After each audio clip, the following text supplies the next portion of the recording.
4. Norris Ridgwick llegó a la oficina del comisario en traje de civil cerca de 10 minutos antes de que la fábrica hiciera sonar el silbato del mediodía.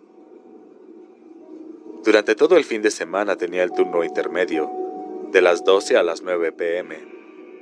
Y así era como le gustaba, que fuera otro quien limpiara los desastres en las carreteras y caminos vecinales del condado de Castle, después de que cerraban los bares a la 1 de la madrugada. Él podía hacerlo, lo había hecho en muchas ocasiones, pero casi siempre se le volteaba el estómago al revés. A veces se le volteaba el estómago al revés aunque las víctimas estuviesen de pie, caminando y gritando que no tenían que someterse a ninguna jodida prueba de alcoholímetro. Ellos conocían sus derechos constipacionales. Así se comportaba el estómago de Norris. Sheila Brigham acostumbraba bromear con él diciéndole que era igual al asistente Andy de ese programa de televisión Picos Gemelos. Pero Norris sabía que no era verdad. El asistente Andy lloraba cuando veía personas muertas. Norris no lloraba, pero tendía a vomitar sobre ellas, como casi había vomitado sobre Homer Gamage cuando lo encontró desmadejado en una zanja cerca del cementerio Homeland, asesinado a golpes con su propio brazo postizo. Norris revisó la lista, vio que tanto Andy Clutterbuck como John LaPointe estaban fuera de patrulla. Después vio el pizarrón de la guardia del día. Nada para él, lo cual también le agradaba. Para que su día fuese completo, al menos esta parte, la tintorería había entregado su segundo uniforme, en el día prometido por una vez. Eso le ahorraría un viaje a casa para cambiarse. Una nota prendida en la bolsa de plástico de la tintorería decía: «Hey, Barney, me debes $5.25. No me estafes esta vez o serás un hombre más triste y más sabio cuando se ponga el sol». Clot, decía la firma. Ni siquiera el saludo de la nota alteró el buen humor de Norris. Sheila Brigham era la única persona en la oficina del comisario de Castle Rock que clasificaba a Norris como un individuo propio de Picos Gemelos. Norris creía que ella era la única persona en el departamento, aparte de él, es decir, que veía el programa. Los otros asistentes, John LaPointe, Sid Thomas, Andy Clutterbuck, lo llamaban Barney por el personaje de Don Knotts del viejo programa Andy Griffith Show. Esto lo irritaba en ocasiones, pero hoy no. 4 días de turno intermedio y después 3 libres. Una semana completa de seda extendida delante de él. La vida podía ser estupenda a veces. Sacó un billete de $1 y otro de 5 de la cartera y los extendió sobre el escritorio de Clot. «Hey, Clot, vive un poco», anotó en el reverso de una forma de reporte. Firmó con una floritura y lo dejó junto al dinero. Después le quitó la bolsa de la tintorería al uniforme y lo llevó al sanitario de hombres. Silbaba mientras se cambiaba de ropa. Luego movió las cejas con aprobación al contemplar su reflejo en el espejo. Estaba en guardia, por Dios. 100% en guardia. Más valía que los malhechores de Castle Rock tuviesen cuidado hoy. Captó un movimiento detrás de él en el espejo, pero antes de que pudiese siquiera empezar a volver la cabeza, lo habían agarrado, dado vuelta y estrellado contra los azulejos junto a los orinales. Su cabeza rebotó contra la pared, se le cayó la gorra y de pronto estaba mirando el rostro redondo agitado de Danforth Keaton. «¿Qué diablos crees que estás haciendo, Ridgwick?», le preguntó. Norris había olvidado por completo la multa que había deslizado bajo el limpiador del parabrisas del Cadillac de Keaton la noche anterior. Ahora recordó todo el incidente. «¡Suéltame!», exclamó. Intentó un tono de indignación, pero la voz salió como un chirrido molesto. Sentía las mejillas cada vez más calientes, siempre que se enojaba o asustaba, y en este momento era víctima de ambas cosas. Se sonrojaba como una chica.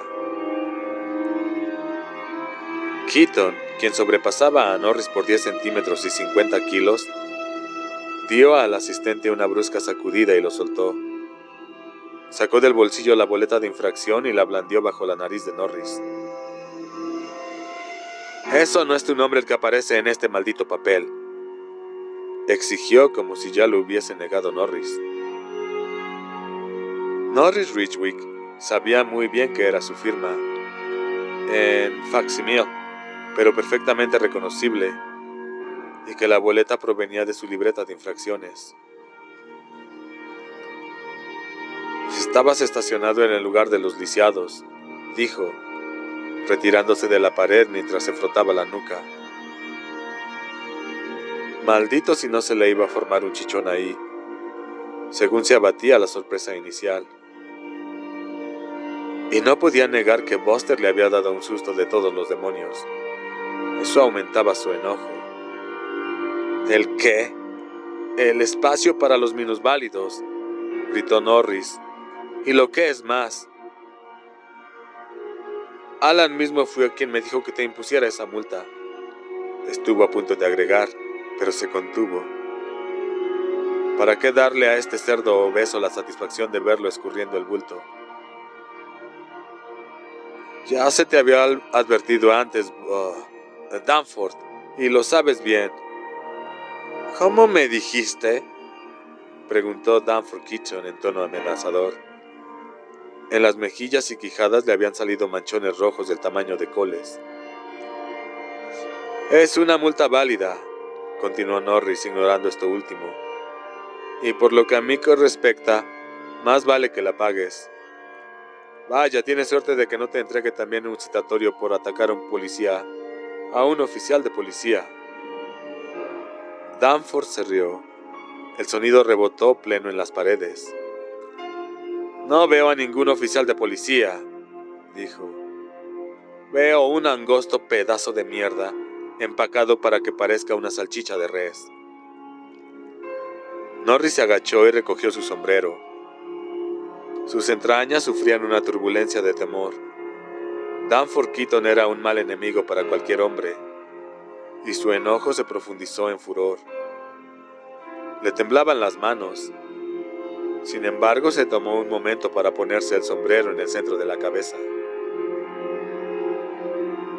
«Puedes discutirlo con Alan si quieres».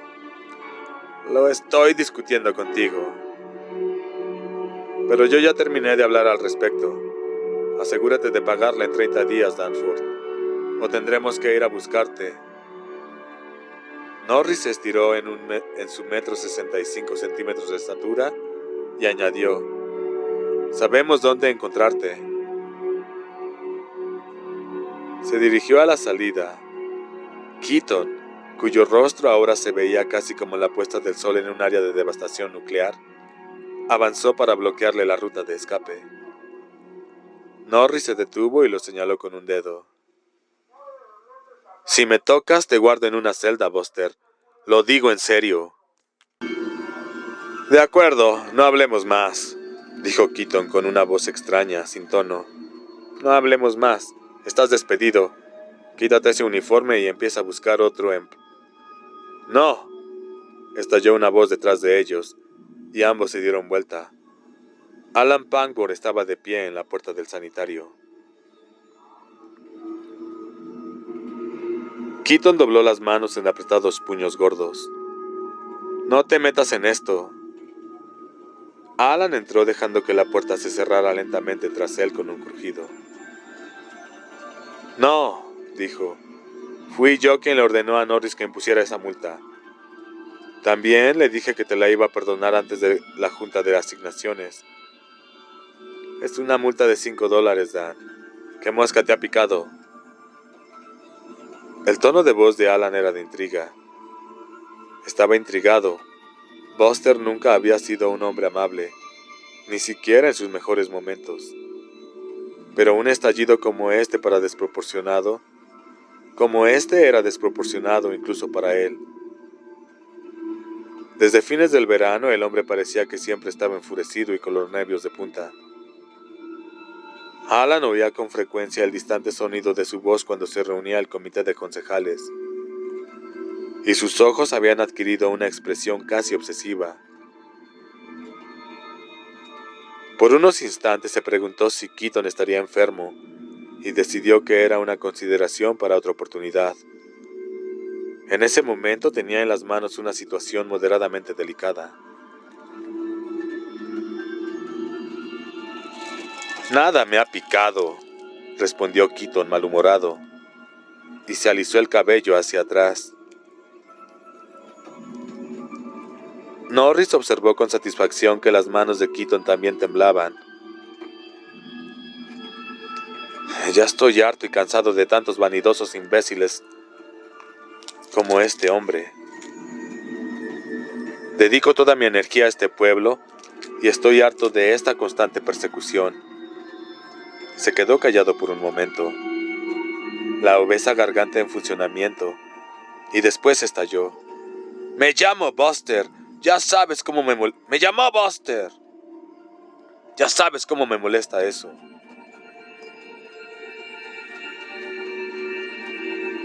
«Sí, se disculpará», dijo Alan con calma.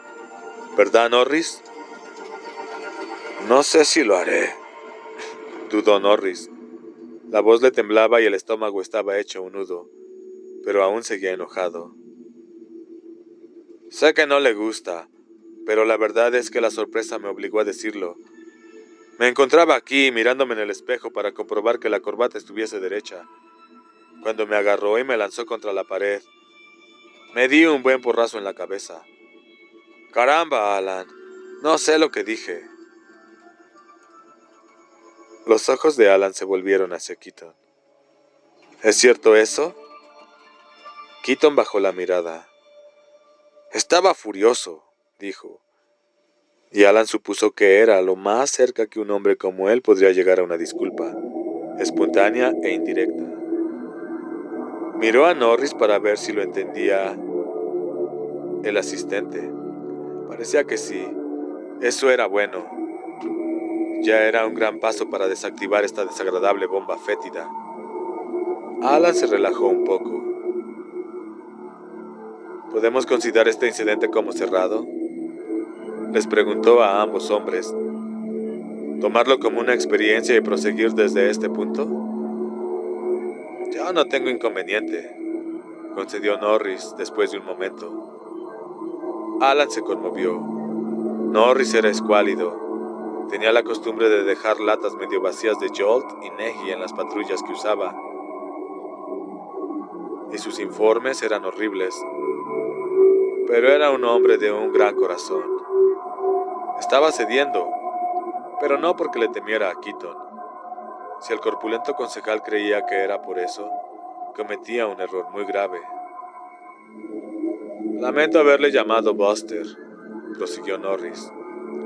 No lo lamentaba en lo más mínimo, pero suponía que esa afirmación no perjudicaba a nadie. Alan miró al hombre grueso con la escandalosa chaqueta deportiva y camisa de golf con cuello abierto. «¿Danforth?» «De acuerdo, nunca sucedió», dijo Keaton. Habló con un tono de magnanimidad rebosante, y Alan sintió que lo invadía la familiar ola de desagrado. Una voz enterrada en algún lugar profundo de su mente. La primitiva voz reptante del subconsciente. Habló breve pero claramente. «¿Por qué no te da un ataque al corazón, Buster? ¿Por qué no nos haces el favor de morirte?»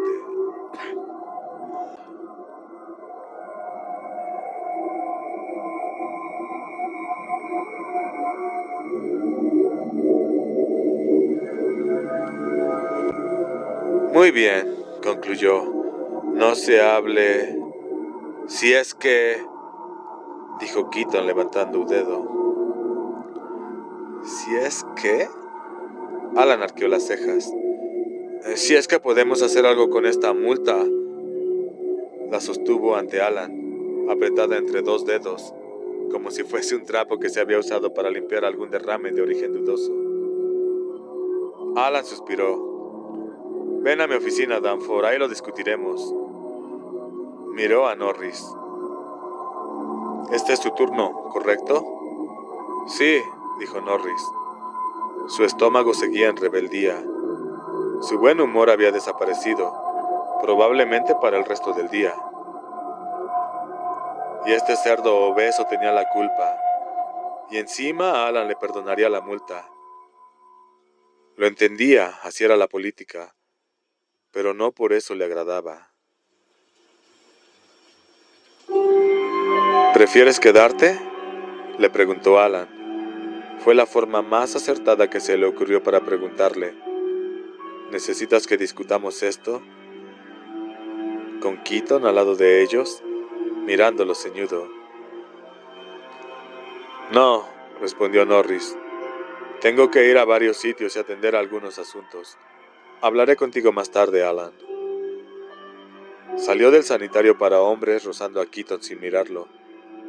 Y aunque Norris no lo supo, Keaton reprimió con gran esfuerzo, casi heroico, un impulso irracional, pero poderoso, de plantarle un pie en el trasero para que saliera más rápido.